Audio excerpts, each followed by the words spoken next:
హి ఓం నమ శివాయ్. ఓం నమ శివాయ్. ఓం శ్రీ భద్రకాళీ సమేత వీరభద్రస్వామిని నమో నమః. మాతృ పితృభ్యో నమః.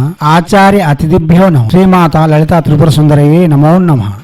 శివశక్తి స్వరూపులారా, ఇప్పుడు చాలా సాంప్రదాయకమైన చాలా శక్తివంతమైన వ్యాధి నిరోధన మహామంత్రమును మీకు అందిస్తుంది రత్నశ్రీ హిందూ సేవా సమాజ్. ఈ మంత్రము 11 రోజులు, రోజుకి 11 మాలలు జపం చేస్తే చాలు ఎటువంటి వ్యాధులైనా సరే తొలగుతాయి. వ్యాధి యొక్క తీవ్రతను అనుసరించి మీరు జపమును పెంచుకోవచ్చు. ఎవరి కోసం ఎవరైనా చేయవచ్చు. వారి యొక్క పేరుని చెబుతూ ఈ మంత్ర జపం చేస్తే చాలు. కాగా ఆ వ్యాధిగ్రస్తునకు ఈ మంత్రముచే 11 సార్లు అభిమంత్రించిన నీరు గాని, తెల్ల ఆవాలు గాని, అక్షతలు గాని తనకు ఇచ్చిన, తాను నివాసం ఉండే స్థలంలో చల్లుతున్న ఆ నీళ్లను అభిమంత్రించి తాగించిన అతివేగంగా రుగ్మత తగ్గి గుణము చూపించగలదు. ఎర్రని వస్త్రములు, తూర్పు అభిముఖము, సుస్నాతులై ఉంటూ శుచిశుభ్రతలు పాటిస్తూ శివదేవునికి లేక లింగమునకు అభిషేకం చేస్తూ లేక శివాలయ దర్శనములు చేస్తూ శివునికి చండీ ప్రదక్షిణములు చేస్తూ ఈ మంత్ర జపం చేయడం వలన విశేషమైన ఫలితములు ఇవ్వగలదు. రుద్రాక్ష, స్ఫటిక మరియు రక్త చందనపు మాల శ్రేయదాయకము. రోజుకి 11 మాలలు చేయవలసి ఉంటుంది. ముందు కులదేవతారాధన, ఇష్టదేవతారాధన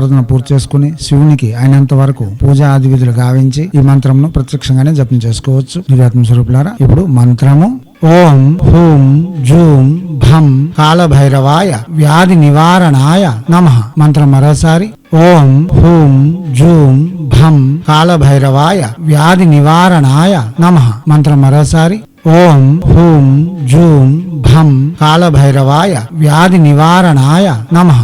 దివ్యాత్మ స్వరూపులారా, కింద భైరవ సాధన ప్లేలిస్ట్ ఉంది. ఆ ప్రసంగంలోని వినండి. కాలభైరవుని యొక్క మంత్రాలు, విధులు విని మీకు ఏది అనుకూలంగా ఉంటే అది చేసి మీ యొక్క ఇబ్బందుల నుండి బయటపడి ఆనందకరమైన జీవితం కొనసాగించేందుకు కావలసిన నిర్మాణాలను మీరే చేజేతులారా నిర్మించుకొని ఆహ్లాదకరమైన, సంతోషకరమైన, ఆర్థిక శ్రేయస్కరమైన జీవితం కొనసాగించగలరని ఆశిస్తూ హైందవ సనాతన ధర్మ ఋషులు మనకు అందించిన విద్యలు వినియోగించుకొని భారతీయ సంస్కృతి సాంప్రదాయాలు కాపాడుతూ ముందంజలో ఉండాలని కోరుకుంటూ ఎప్పుడు మీ సేవలో రత్నశ్రీ హిందూ సేవా సమాజ్ ఆచార్య భీమసింగ్ రాయ్ కుమార్ ఆర్ ఆఫ్ నిఖిలానంద సాగర్ మహారాజ్.